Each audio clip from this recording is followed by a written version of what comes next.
Question number 7 using theorem 6.1। तो 6.1 में BPT given है, इसको हमने ऑलरेडी स्टडी कर रखा, प्लेलिस्ट में जाके देख सकते। Prove that a line drawn through the mid point of one side of a triangle parallel to another side bisects the third side. इसका क्या मतलब है? देखो, सबसे पहले हमें यहाँ पे एक ट्राइंगल बनाना है। ए बी सी हम यहाँ पे एक ट्राइंगल बनाएंगे। ए बी सी हमने एक यहाँ पे ट्राइंगल बना लिया। ए बी को अगर मैं फर्स्ट साइड लेता हूँ, बी सी को second side and A C को मैंने यहाँ पे थर्ड साइड ले रखा। A line drawn through the mid point of one side. तो यहाँ पे हमने ए बी एक साइड ले रखा है। ए बी का मिड पॉइंट हमने यहाँ पे डी ले रखा है। यहाँ से हमने एक लाइन ड्रॉ कर रखी है। ए सी को जिस पॉइंट पे कट करती है उसको हमने यहाँ पे ई ले रखा है। Parallel to another side. तो ये जो डी ई है वो किसके पैरेलल है? बीसी के पैरेलल है। Bisects the third side. इसका मतलब है क्या? ये एसी को क्या कर रही है? बाइसेक्ट कर रही है। पॉइंट ई इस एसी को बाइसेक्ट कर रहा है। इसका मतलब ये जो पॉइंट ई है वो इसका क्या होना चाहिए? मिड पॉइंट होना चाहिए। ये हमें प्रूव करना है कि जो पॉइंट ई है वो एसी का मिड पॉइंट होना चाहिए। ये हमें प्रूव करना है। सिद्ध कीजिए कि एक त्रिभुज की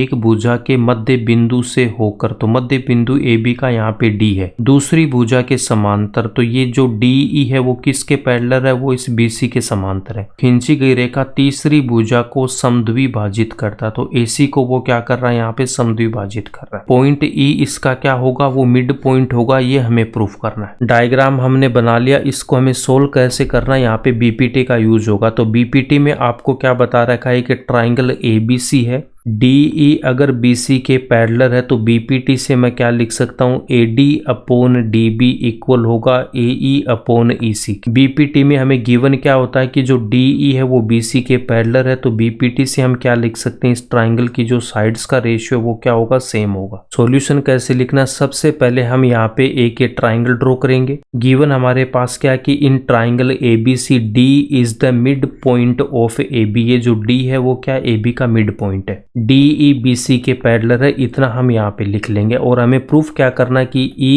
is the mid point of A C. E A C का मध्य बिंदु है। ये हमें प्रूफ करना है। डी ए सी का मिड पॉइंट है। इसका मतलब क्या हो जाएगा? ये जो ए डी है वो किसके इक्वल हो जाएगी? वो डी बी के इक्वल होगी। तो फर्स्ट इंफॉर्मेशन हमारे पास में ये गिवन है। डी ए बी का मिड पॉइंट है। तो यहाँ से मैं क्या लिख सकता हूँ कि वो ए डी है वो किसके इक्वल होगा? वो डी बी के इक्वल होगा। सेकेंड इंफॉर्मेशन क्या गिवन है? सेकेंड इंफॉर्मेशन गिवन है कि जो डीई है वो बीसी के पैरेलल है। डीई है वो किसके पैरेलल है? बीसी के पैरेलल है। डी इज बीसी के पैरेलल है। तो यहाँ पे हम बीपीटी का यूज करेंगे। तो बीपीटी से मैं क्या लिख दूंगा? यहाँ A D upon D B equals to A E upon E C हम लिखेंगे बीपीटी से। इसको हम लिख देंगे यहाँ पे क्या? By BPT. तो बीपीटी से हमने यहाँ पे ये लिखा। इसको हम बोलेंगे इक्वेशन नंबर 2। अब यहाँ से देखो, यहाँ पे हमारे पास में क्या गिवन है? A D upon D B. A D हमारे पास है और यहाँ पे डीबी आ रहा है। तो एडी अपॉन डीबी बनाने के लिए इस डीबी को इसके डिनोमिनेटर में लेके आएंगे। नेक्स्ट स्टेप में यहाँ से मैं क्या लिख दूंगा? AD upon DB. ये किसके इक्वल होगा? यहाँ पे 1 के इक्वल होगा। इसको हम बोलेंगे इक्वेशन नंबर 1।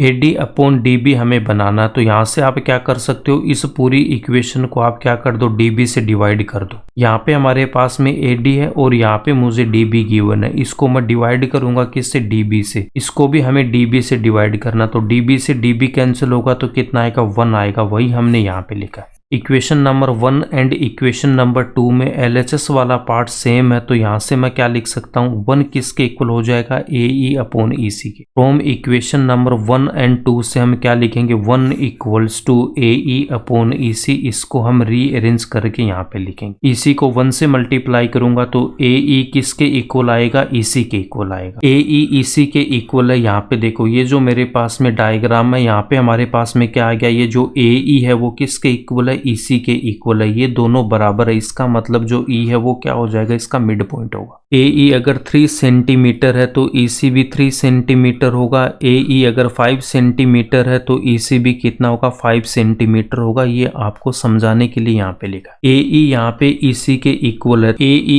ईसी के इक्वल है। इसका मतलब जो ई है वो क्या हो जाएगा? इसका मिड पॉइंट हो जाएगा। और यही हमें प्रूफ करना था। अगर वीडियो पसंद आए तो इसको लाइक करना, अपने दोस्तों के साथ शेयर करना और इस चैनल को सब्सक्राइब कर लेना।